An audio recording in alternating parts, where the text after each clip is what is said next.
San Dimas High School football rules. All right. So we are here today originally to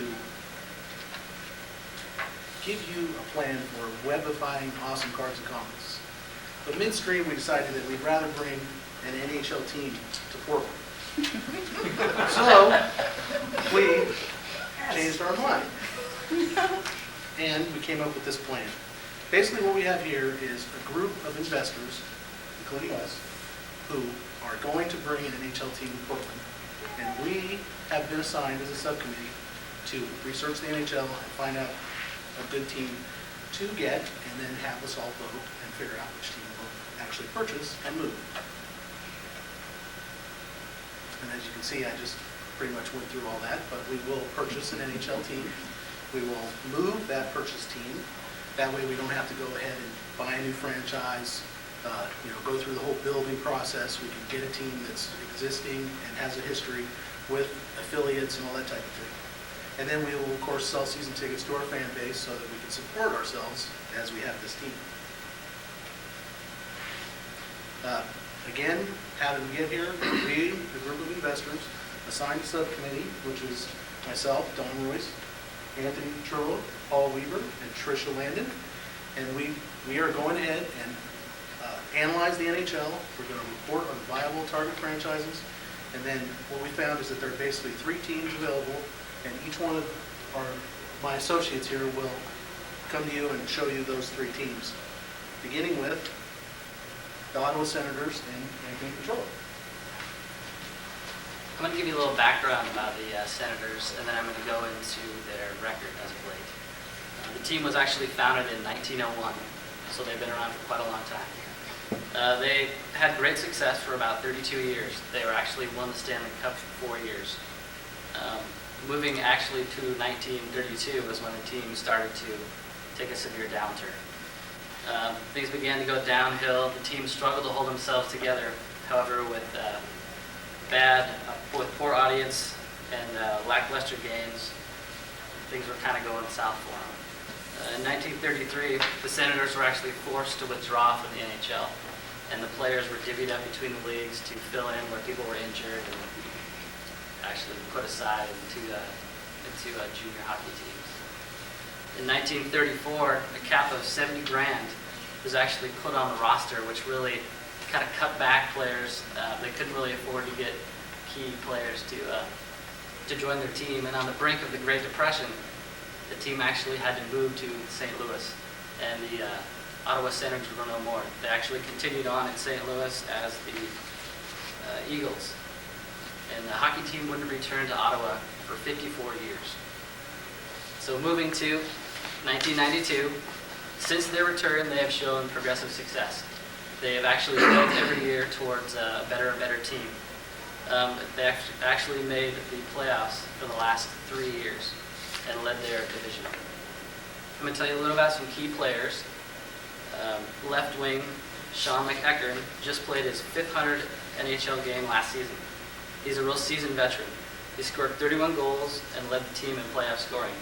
So Sean's going to be someone that's going to show the rookies how things are done. He's going to give the team some backbone. And if we do choose the Senators and they do make it to the playoffs, he's going to be able to lead the team because he's been in situations like that before. Center Joe Juneau, he's a free agent. He's coming from Buffalo. He scored 41 goals last season. Real strong player, real tough. He's appeared in the Stanley Cup for the past 2 consecutive years. We have defenseman Igor Kravchuk. He just played his 100th game for Ottawa, so he's got real team participation. He's a real crowd favorite. And he just scored his 200th NHL career point last season. We've got goaltender Patrick Lalime. He's coming from Kansas City, which is an international hockey league team, a junior team. He's shown real promise. He's got a compiling record of 39, 20, and 4, and a record of 66 games.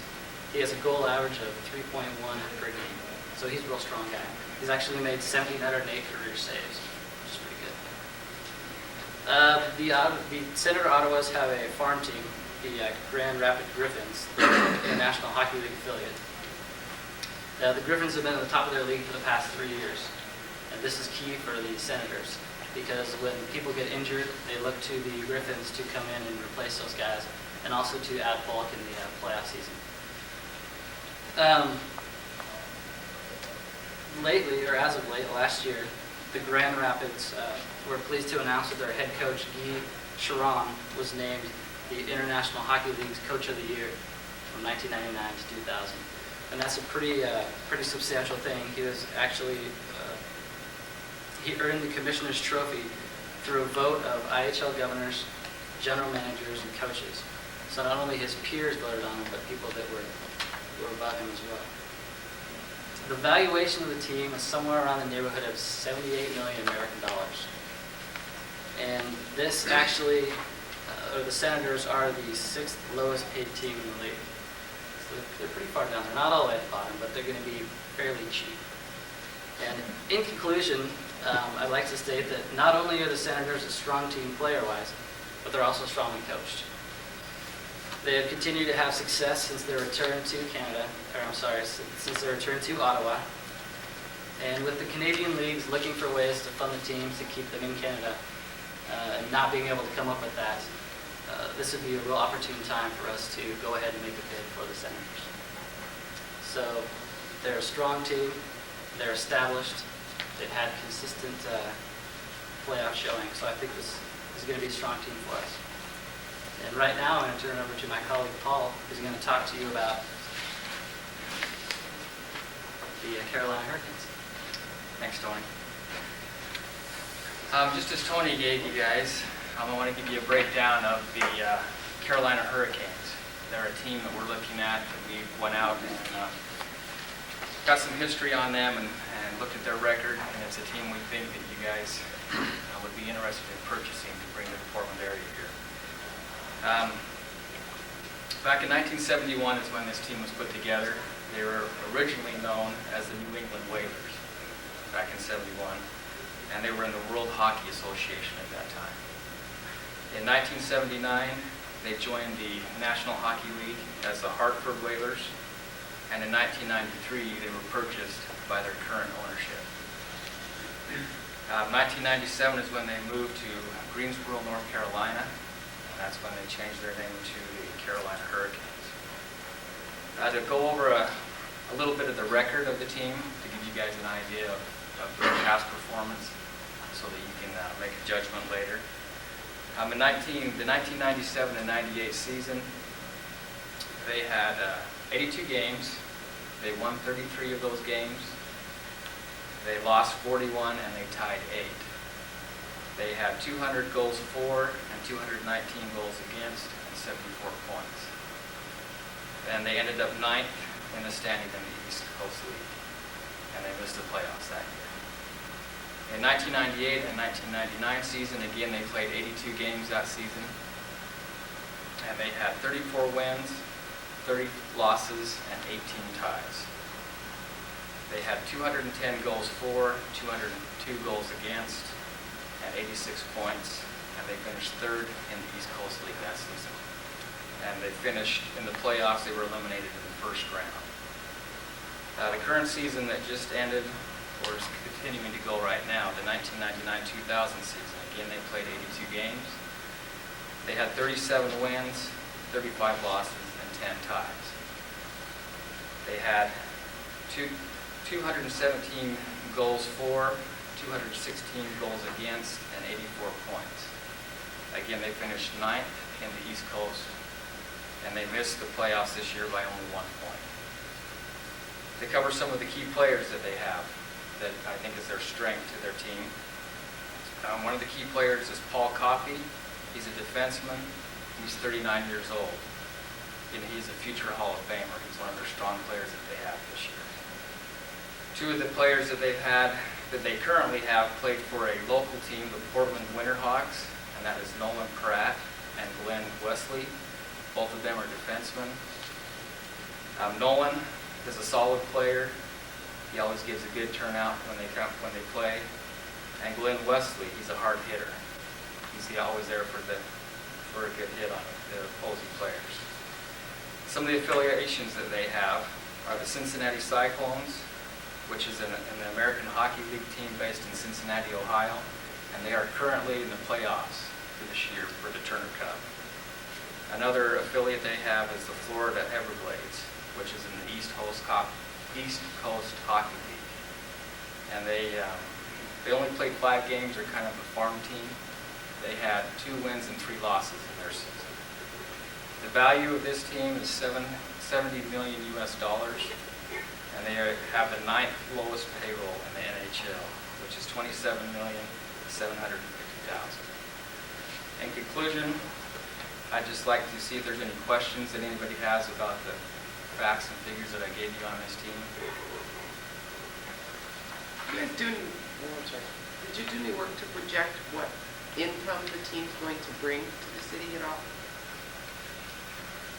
I did not. Okay, just curious. Sorry about that. Yes. Can you read us their golf scores for the last? Golf scores? Do not have those. I'd Sorry like- about that. Paul, I'd like to know why they're available. In the last 3 years, they've gone nothing but up in their wins and losses. One of the Why are reasons they they are available? available is because their fan base back there has gone down the last 3 years, even though they've had winning seasons. It's dropped consistently the last 3 years, so they're looking for a new fan base. What about promotions? Why is that fan base dropping? Are we going to have the same problem out here? I don't think so. Just looking at this team and what we've been able to find out on them, we shouldn't have the same problem. I think we can run some promotions here that they haven't been taking advantage of back in Carolina. Do you have an idea of the estimated purchase price? With them being valued around $70 million, I think the purchase price is going to be right around there, give or take a few $1 million. Probably on the lower end of that. How Maybe much we can of sneak the them out for about $65. how much of the original front office staff is coming out? The How much coaching is staff that? will come with them, but we'll probably replace the whole front office here in Portland. So we will have local flavor into that team. representation. What about name? That's something we need to come up with at that time. Okay, If so this- we are if gonna- this team it's not going to be shows- the Portland Hurricanes then? No. Are you considering like a hurricane vision?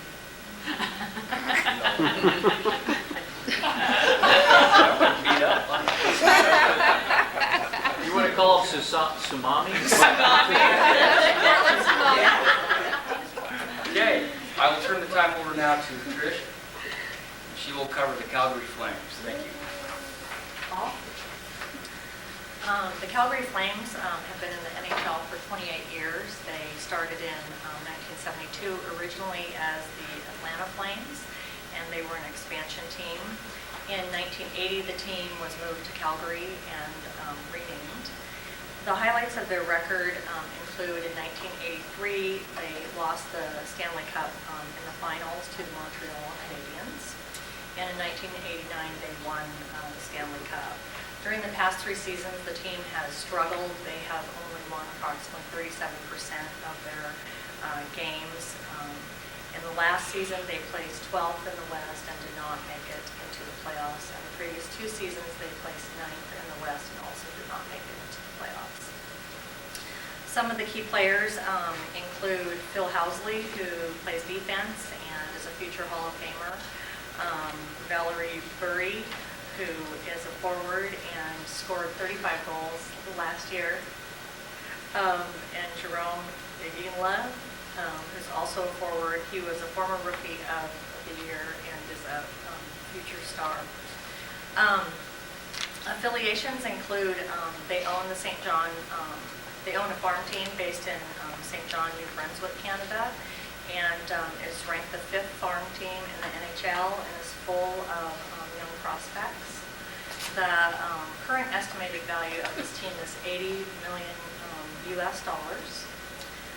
Some additional information on the team: they have the 5th lowest payroll in the NHL, which is $21.6 million. And attendance has dropped steadily during the past 8 years from 19,000 to an average of 9,000.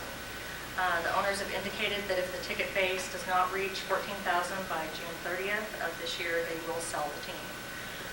At the present time, they are substantially short of that target with a ticket base of 9,000. So in conclusion, they have had a poor record, but have great potential and are well positioned to purchase. I'll turn it back over to Don. Thank you. Thank you. So,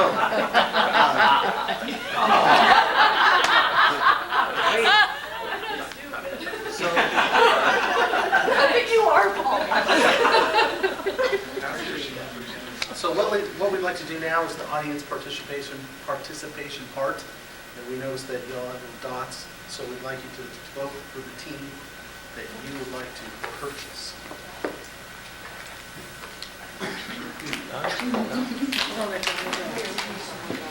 Stand by. Here. Oh, I gave it to you.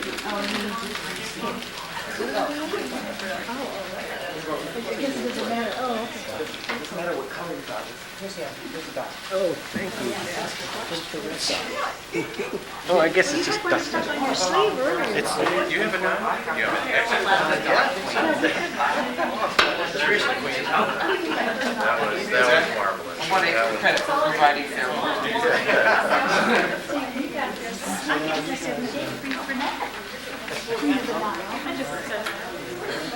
people don't know how. Senators have a lot of really good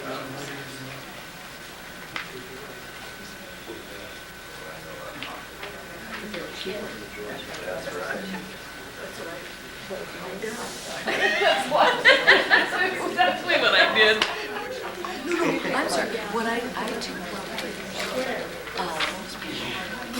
most payroll expenses. Okay. Not insurance costs. Does it look like they were? Yeah, see, if you had the same questions, we could. So as a vote of this investor group, it looks like the Calgary Flames are the team of choice. And we will then pursue the Calgary Flames by offering a bid. And then we will answer a number of the questions about the front office staff and changing the name and things of that nature. Calgary Flames seem to fit well in Portland, what with the Blazers of the Fire.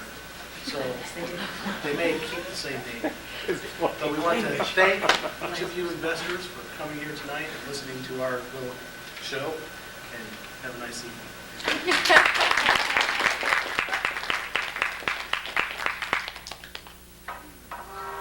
What did you want?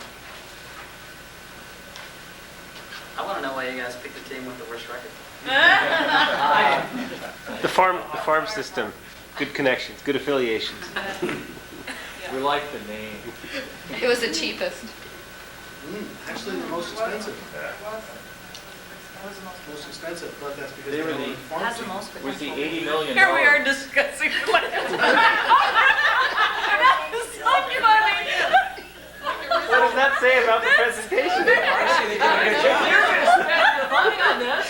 I mean, you're gonna invest in this. Don't you want to know? I mean. It had the cheapest payroll. It was a great idea for presentation. Yeah, it was a great one.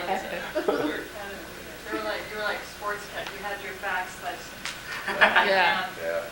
like watching TV. How'd you do the research? Did one person do all the research and disseminate it out? Or We did you all each had share to it? do our own research. Oh, yes, all right.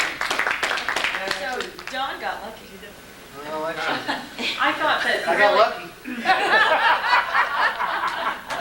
I thought that each one of you, even though you had He knows about stats them all. that were, you really had to read the stats and things like that, you still looked up from your page and were keeping contact and with the group. You didn't lose us just because you had stats that you were trying to keep track of. I thought that was very well done. I agree, that worked. I like that you didn't have it all printed on the overhead, that it was just the bulleted items and you read or gave the information orally, because I think it's really distracting to try and listen and read at the same time. And I did kind of follow where you were in your presentation with the bullet items. I thought that was very helpful. Yeah, I like the way you guys did that. Yeah. I was really pleased about that, the fact that you didn't put all of those statistics up there. Yeah. Read the statistics to us. I was fearful at first when, actually, Tony, you went first with it? Yeah. I was fearful that you were going to have a wall full of numbers, and you were going to read those numbers to us. And then I was thinking, there's 3 more folks to go. But you didn't. You didn't do that. You summarized them and you presented them fairly accurate, in an informative style. and I was willing to listen to that. And I sort of knew what was going to come when Paul, but he opened up for questions. I know, I shouldn't have done that. That was great. No, that was really. You deserve what you I thought that get. was Marcy, Marcy can go. Well, he didn't have the hockey stick. The questions might have been different. On the flip side of that, I don't know if I would have liked to have seen a chart or all the stats there while you were talking, but at the end, it would have been nice to have like the pros and cons of each team, because I didn't remember that the Flames were the most expensive. They were probably the freshest in my mind. But I did like, I think each of you did summarize at the end of your report to kind of give the highlights. So I probably just would have liked that reminder at the very end before I voted so that I could remember each one. I would have really liked, I'm going to jump in one more time here and then I'll be quiet again for a while. Would have really liked a picture of any of the players or a star player and maybe a picture of the coach. If it would have been possible, that would have really knocked our socks off. And a little bit of video of each one would have been really nice. You said no video. When you give us from Thursday to Tuesday. I know. And you said no There you video. go. In and out of the room, I had that. You're right, I know. If we can right there on the screen. Okay. So, It's a guy named Valerie. Was it a guy or a girl? Is it Valerie? Valerie. Those Canadians. Wow. They're already correcting me on the Well, pronunciation. go ahead. Let me toss in a good point. The only sport I know less about than hockey is curling. And you guys managed to make this interesting in spite of the fact that I find no interest in this sport whatsoever. Good job of getting us excited about the possibilities and communicating a whole lot of statistical stuff clearly. And that's not what I would have chosen to do, and you chose a tough thing to do. You did it very, very well. Good job. And I love hockey, and you know my interest completely. I thought Paul fielded those ad hoc questions really well. So those are my plans. I learned. That was great. Go That ahead. was great. Go ahead. My constructive comment is that it shows that a presentation doesn't have to be complex to be good. I think that's a real good lesson. And my question is, do you remember the show, To Tell the Truth? It was a show where there were people, everybody said, I am this person, I am this person, I am this person. You all spoke with such authority, I haven't a clue which one of you is a hockey fan, or whether any of you is. Not me. Okay. I figured Tony was the hockey fan. Me too, Yeah, I do too. Is that because I have the stick? I figured you were going to check somebody. And there's just something about you that you just were like, I don't know, a little more intense, a little more intense, enthusiastic. You really? It was nervous as hell. A Hockey specific comment for Tony. I really like your level of conversation that you just talked with us about it. You made tremendous eye contact. You sort of set the stage for the others. You were so well organized. You put your notes down on the table and you looked at us. You checked your notes from time to time.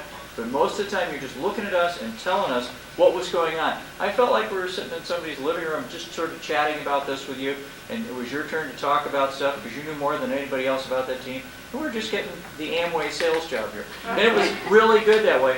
I especially liked your summary at the end. Each of you did that, but Tony's, for some reason, because it was first one up, I noticed that so well organized, you just went down through point by point and summarized what you'd said to us. And so it was really powerful. And I was ready to vote right there for whatever you're going to do to it. Where do I sign? So each of you did that same sort of pattern. Once Tony had done it, the pattern was there. We knew what to expect. And so it would work for you very well. So again, individually, very strong, and then together, a very good effect. Jason's got something for you, sure, I'm sure. I'm sure. Oh yeah, that's the clown in the back that talks. Just missing the nose and the floppy shoes. This is the presentation that I would probably label as ebb and tide. It's a give and go, it's a nice modulation, it's a nice pace. And I think, Don, you set the pace for us. You got us our attention, and then you kind of set the theme for everybody else to follow. I did like the way the facts were presented because the way you presented it made you credible, the way you spoke to us. from the facts. It wasn't just a bunch of things thrown at us, but the way you structured it and then the way you personalized it, each of you, and then gave it to us. I also wanted to commend you on the question and answers, especially Paul. When you got the question and these are real life situations. We're going to run into them. And I think the way you handled it was textbook, because you didn't say, well, and then trying to fudge your way through it and lie, because people are going to tell your insincerity. They're going to know you're fudging through it. Rather, you dodged it, or you said, I don't know, and you were very honest with us. The next step would have been, let me get back to you on that point. That would probably be the only suggestion in the question and answer. Trish, I like the way you just plain sidestepped. You saw hostility in Harold, and you knew Harold would have hammered you up. Oh my gosh, she was already laughing at my pronunciation of the name. Exactly. And so, but you see, this is so real to life. You're going to get this. You're going to get people who are going to be hostile. You're going to get people who's going to try to throw you off.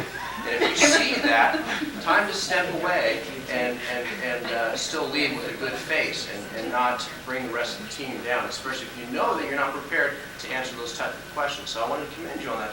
It may have seemed very funny at the time, but it was absolutely right on as far as what you had to deal with the situation at hand. I think in general, you did a fine job presenting the facts, being very professional, very businesslike, allowing us to be motivated to make a decision through the information that you gave us.